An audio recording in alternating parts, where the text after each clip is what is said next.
हम सभी स्कूल गए हैं। जब हम स्कूल में पढ़ते थे तो हमें 2 प्रकार की नोटबुक दी जाती थी। एक तो होती थी वह नोटबुक जिसमें हम कम से कम गलतियाँ करते थे और अपना होमवर्क अपने अध्यापक या अध्यापिका को चेक कराते थे।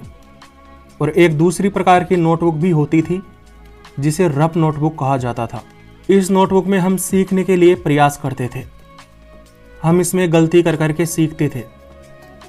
पर सोचो, अगर हमारी स्कूल रफ नोटबुक को हटा दे और हमारे टीचर्स हम पर दबाव डाले कि हम सीधा अपनी ओरिजिनल नोटबुक में बिना गलती किए या कम से कम गलती करते हुए होमवर्क करें, और अगर हम होमवर्क में गलती कर दे तो टीचर्स हमें सज़ा दे, तो आपको कैसा महसूस होगा?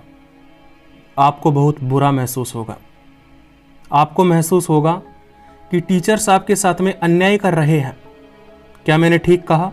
अगर 5वीं क्लास के बच्चे के साथ में भी ऐसा किया जाए तो वह समझ जाएगा कि उसके साथ में अन्याय हो रहा है। मतलब इस बात को सब समझते हैं, लेकिन मैंने तो यहाँ स्कूल का उदाहरण देकर आपको समझाने का प्रयास किया है।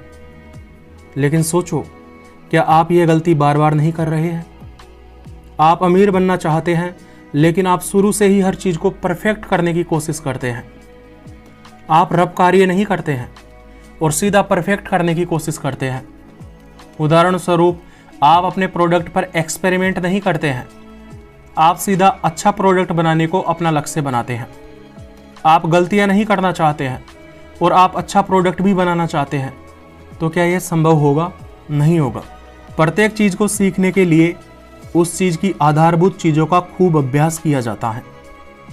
कोई व्यक्ति किसी अच्छे प्रोडक्ट को बना पा रहा है, किसी ऐसे प्रोडक्ट को बना पा रहा है जिसे लोग ज़्यादा से ज़्यादा खरीद रहे हैं, तो इसका मतलब यह नहीं है कि उस व्यक्ति ने पहली बार ट्राई किया और उतना अच्छा प्रोडक्ट बना दिया।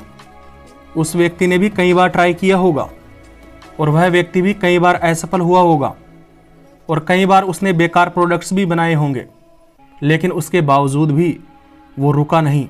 वो रुकने के बजाय सुधार करता गया और एक दिन अच्छे प्रोडक्ट की क्वालिटी तक पहुंच गया। ओरिजिनल नोटबुक में होमवर्क करने से पहले हमें रफ नोटबुक में लिखकर प्रैक्टिस करना पड़ता है, लिखना सीखना पड़ता है। क्या हम लिखना एक दिन में ही सीख गए थे? दुनिया में शायद ही कोई बच्चा होगा जिसने पहली बार ट्राई किया और वह पहली बार में ही लिखना सीख गया। और मुझे पूरा विश्वास है आपके आसपास तो ऐसा बच्चा कोई भी नहीं है।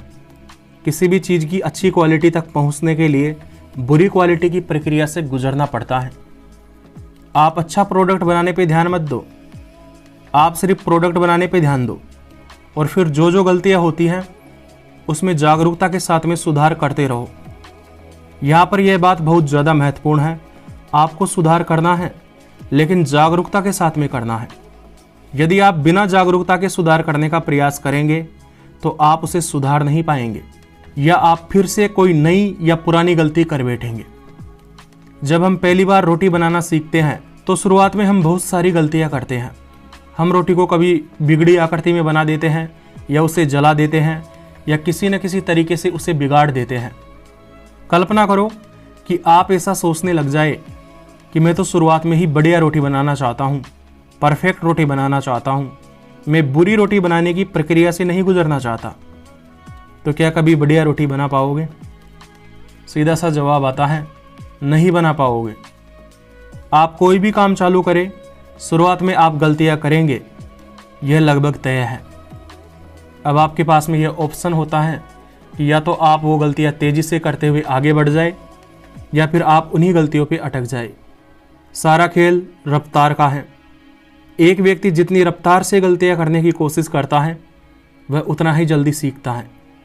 अपने दिमाग में यह ख्याल मत आने देना कि लालचंद मीना हमसे यह कहना चाहता है कि शुरुआत में जितनी गलतियां करनी है जानबूझकर कर लो। नहीं दोस्त, मैं ऐसा नहीं कह रहा। मैं ऐसे कह रहा हूं कि गलती करो, लेकिन अगली बार जब आप उस काम को करो तो उसमें कुछ ना कुछ अलग होना चाहिए, कुछ ना कुछ सुधार होना चाहिए। जब आप इस तरीके से काम को करते जाएंगे तो अंत में जाकर आप बहुत अच्छा करने लग जाएंगे, और अंत में जाकर आप उस क्वालिटी का काम करने लग जाएंगे जिस क्वालिटी का काम आप अभी करना चाहते हैं। और सच कहूँ तो कभी कभी तो यह होता है कि हम जितना चाहते हैं उससे भी ज़्यादा क्वालिटी का काम करने लग जाते हैं।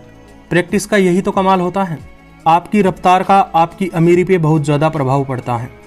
मैं कहूँ कि एक व्यक्ति 1000 रुपये कमाता है और मैं कहूँ कि एक व्यक्ति 30,000 रुपये कमाता है। अब मैं आपसे पूछूं कि इनमें से कौन ज़्यादा कमाता है, तो आप क्या जवाब देंगे?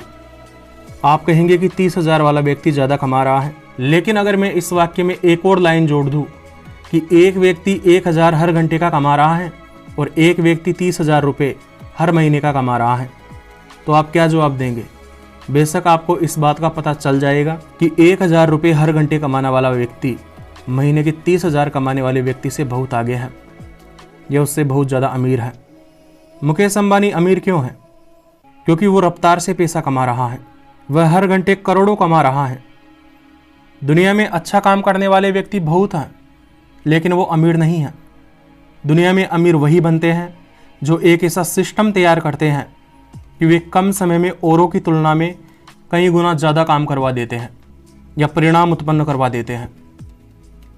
इसीलिए अपने अमीर बनने की दिशा में पहला कदम उठाना शुरू कर दो। शुरुआत में गलतियां होंगी, गलतियों से भिड़ जाओ। शुरुआत में गलत निर्णय होंगे तो तेजी से वह निर्णय लो। किसी एक निर्णय पर रुक मत जाओ, आगे बढ़ते रहो, सुधार करते रहो।